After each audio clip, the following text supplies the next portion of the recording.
So it was about this time last year, I had finished my ministerial internship in Wisconsin and about 95% of my theological school training. I knew that if I wanted to continue full-time ministry, I would probably have to move. My wife, Ulrika, said that if we did move, we had to move somewhere exotic, like Hawaii. Somewhere different than Wisconsin. So here we are, in the exotic land of enchantment.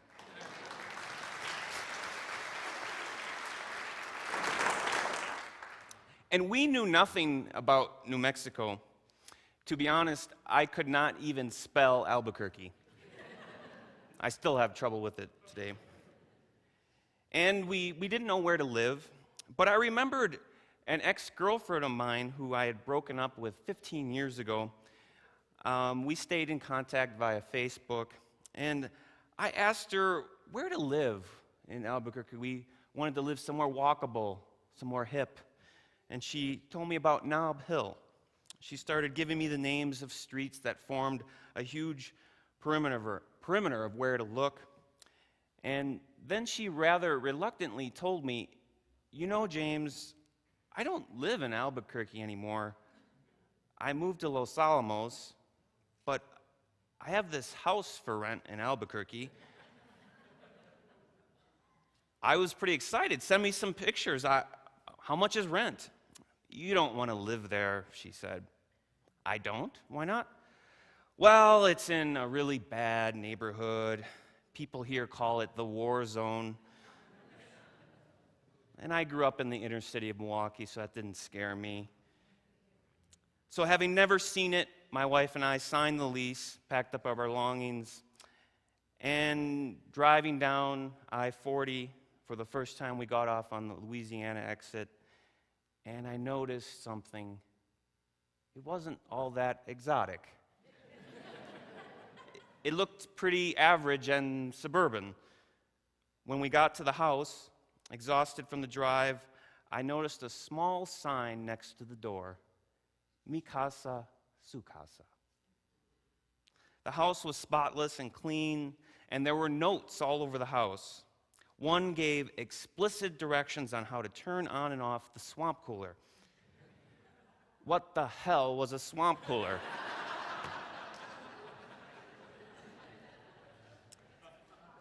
There were also notes that indicated her favorite pizza place to go to and the nearest co-op, so the basic essentials of life were covered. It was rather remarkable, I thought, that after all these years, she was literally opening up her home to me with welcoming warmth and hospitality. So the title of this sermon, as alluded to in the chalice lighting, is from the Christian scriptures, Hebrew 13, verses 2. "Do not neglect to show hospitality to strangers, for by doing that some have entertained angels without knowing it." And that is exactly, from the reading, what Abraham and his nephew Lot did. In the ancient world, hospitality was a highly praised virtue, a sort of unwritten rule that you just did. If you had to travel to a town back then and you did not know anyone, a stranger would invite you in to stay with them. Hospitality back then was a matter of life and death, because if you did not have shelter, it could become dangerously cold at night, or thieves could attack. This was before the hotels that lined Route 66, before a multi-billion-dollar hospitality industry where travelers depended on the hospitality of strangers. As an idealistic and literal-minded 20-year-old, I put this passage about entertaining angels into practice. So one day a man asked me near a corner near my house, just a mile from my house, he asked me for some money, and I said, "I do not have any money, but if you want a place to stay for the night and some food to eat, come by my apartment. not thinking he really would. Well, he came by. I let him eat whatever he wanted in the house, and my guest was a little bit bewildered why I had no meat in the house. My roommate and I were vegetarians. He cooked pasta with butter and cheese. I let him take a shower. I gave him blankets and a pillow to sleep on the couch. My roommate came home that evening, wondering why there was a stranger sleeping on our couch. But the next morning, my roommate and I left for school. I told the guest to make himself feel at home, lock the door on your way out. I came home later to find money stolen and my brand new bicycle missing from the basement. Nowadays, we don't necessarily equate hospitality with strangers, yet I'm sure we have all been a foreigner in a strange place when someone showed abundant hospitality to us. It may just have restored our hope in humanity. Instead of strangers, we often associate hospitality with friends and family who stay with us. Over this past Thanksgiving, one of my best friends from Milwaukee came to visit us. I picked him up at the airport late at night. He woke early the next day and looked out at our front yard. "You have a cactus in your front yard." "Yeah," I said rather nonchalantly. "No, you have a cactus in your front yard." Hospitality, it varies from culture to culture. When I got married in Germany about 9 years ago, I asked many of Ulrika's family and friends to come visit us in the States. I meant it more like, let's have lunch sometime kind of thing. But the Germans started showing up. And showing up. And showing up.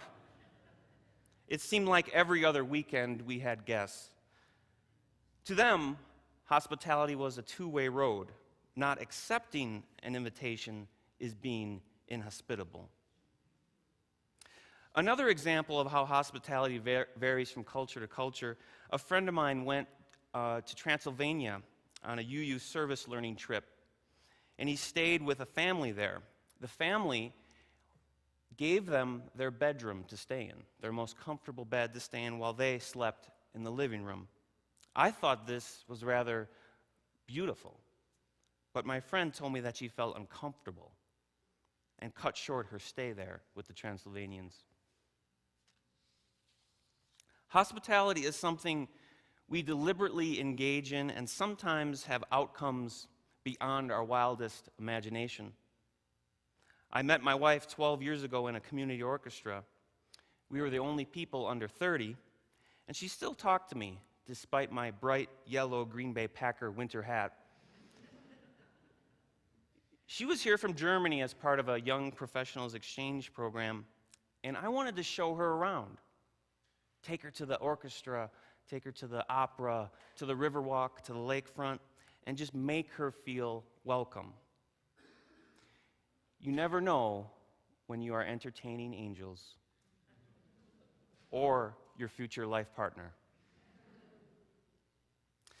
This morning's reading from the Torah shows Abraham, the father of three monotheistic faiths, modeling hospitality. He welcomes the three men. He insists that they stay with him, washes their feet, has his wife bake fresh bread for them, serves fresh meat. Maybe that's why my guest stole my bike. I didn't offer him meat. I don't know. This whole story of Abraham, Lot, and Sodom is a very complicated and multi-layered story. The men of Sodom go to Lot and want to know his guests. In biblical language, knowing someone can be a euphemism for sex. So the traditional interpretation is that God eventually destroys Sodom for the sin of homosexuality. However, Genesis does not say why God destroys the city, other than it is wicked. Plus, God has already decided to destroy the city before the angels even got there. I view this as a literary exaggeration or a juxtaposition. Abraham, the personification of the nation of Israel, while Sodom personifies everything that is evil. We are to act like Abraham and Lot, welcoming the stranger. Sodom is so evil they won't even welcome travelers and even violently oppose the strangers by wanting to rape them, an act of subjection. This story is then a warning as to what can happen to us if we are inhospitable. So Sodom is then eventually destroyed not for their sodomy, but because of their lack of hospitality. Then the term sodomy actually originates from a misinterpretation of Genesis. And this concept of hospitality is in line with other parts of the Torah. In Exodus, it says, "You shall not wrong or oppress the resident alien, for you were aliens in the land of Egypt." Or in Leviticus, "The alien who resides with you shall be to you as a citizen among you. You shall love the alien as yourself." Love the alien as yourself.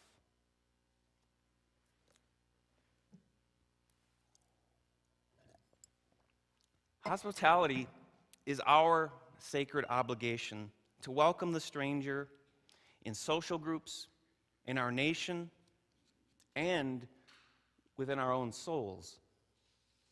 Hospitality can manifest itself when we take that extra initiative to welcome strangers into a group. Picture that you are at a retreat or a conference near a beach, and you have been going there for years. You know the social terrain. These are all your friends, your old friends, and you've not seen them in a while, and you can't wait to converse with them. But you notice there's one person who is just outside that social circle, and he's struggling to find his way. The obligation of hospitality calls us to invite and pull that person into the group. And I think that's similar to church here. Part of being a member is being a host. This can be difficult at times. Perhaps that is why the Unitarian Universalist Association put out a document called Coffee Hour Caution. It was intended to help congregants over the age of 35 connect with those under 35. But I think some of the points here are applicable to anyone in any situation. Here are some of the highlights. You should avoid saying, "How old are you?" Instead, say, "What did you think of the service today?" Avoid saying, "We need more young people." Instead, just say, "Great to meet you." Avoid saying, "What do you do?" or "What year are you in school?" Instead, just say, "Tell me about yourself." Avoid saying, "When are you planning to have kids?" Instead, just say, "What brought you here today?" And my personal favorite, avoid saying, "Have you met our other young adult?" Instead, just say, "Can I introduce you to a friend?" That first hospitable connection we make with a visitor could be the deepest and most crucial for someone to feel welcome. I might not have ever become a Unitarian Universalist if it wasn't for Claude and Bronze at First Unitarian in Milwaukee. As a young adult, they came up to me after services, asked me where I was from, asked me how I was doing, what I thought of the sermon. They personally invited me to some church events. What would a church be without people like that? After all, that church in Milwaukee is about 800 members, much like this one, and can be overwhelming at times, and it's easy to feel disconnected. But I think sometimes being hospitable is as easy as asking the right question. We are a welcoming congregation, are we not? Which means no matter who you love, you are welcome here. Say that with me. You are welcome here. No matter your gender identity or expression, you are welcome here. And being truly welcoming means no matter if you rolled in here, you are welcome here. No matter your race, you are welcome here. No matter where you are on your faith journey, you are welcome here. You guys catch on fast. You're good. As much as we are called to welcome strangers into our social groups and religious communities, we are equally called to be hospitable to the strangers and foreigners in our nation. Immigrants, whether documented or not, are first and foremost people. And we, like the ancient Israelites, are a nation of immigrants. Remember the Torah's command, "You shall love the alien as yourself." Lastly, sometimes the most difficult strangers to embrace are the shadowy foreigners within. We like the known, we like the good, but deep beneath the known is the dark side of our nature, the lower self, that part of us that is difficult to tame. The inner stranger rears its head when we do something self-destructive or something hurtful to another.